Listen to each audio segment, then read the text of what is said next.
কালকে মাছ পাইনি তো কি হয়েছে, আজকে এই বড়শিতে পুকুর থেকে মাছ ধরবই আমি। আরে বাপরে পিঙ্কি, তাড়াতাড়ি বের হও, আমার তো বাথরুমের চাপ দিয়েছে। পাগল ছেলে, বাথরুমের দরজা লাগাওনি, এখানে কিভাবে বাথরুম করবে? ঠিকই তো বলেছো। আচ্ছা দাঁড়াও, তাহলে আমি এক্ষুনি দরজাটা বানিয়ে আনতেছি। বাথরুমের চাপ দিয়েছে, তাড়াতাড়ি শেষ করতে হবে, না হলে তো প্যান্ট মেখে যাবে। ওমা, আমারও তো বাথরুমের চাপ দিল, আমি দেরি করতে পারবো না, তাড়াতাড়ি গিয়ে কাঠটা নিয়ে আসি। এটাকে দরজা বানিয়ে এখন বাথরুম সেরে ফেলতে হবে। এই কোথায় গেলে, তাড়াতাড়ি আসো, আমার বড়শিতে তো মাছ ধরা পড়েছে।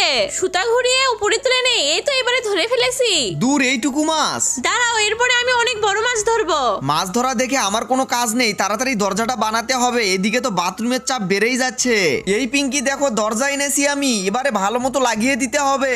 দূর, তোমার দরজা রাখা তো, এই দেখো আমার বড়শিতে কত বড় মাছ ধরা পড়েছে। আচ্ছা, আমি তাহলে নিচে থেকে নেট দিয়ে মাছটাকে ধরে ফেলতেছি। এই নাও, ধরো ঋতু তোমার মাছ। আরে বাপরে, এটা তো অনেক ভারী। তাড়াতাড়ি এখন মাছটাকে ধুয়ে পরিষ্কার করে রান্না করতে হবে। উফ, গরম গরম মাছের ফ্রাই করে খাবো। বন্ধুরা, তোমরা ভিডিওতে লাইক করে চ্যানেলটি সাবস্ক্রাইব করে দাও।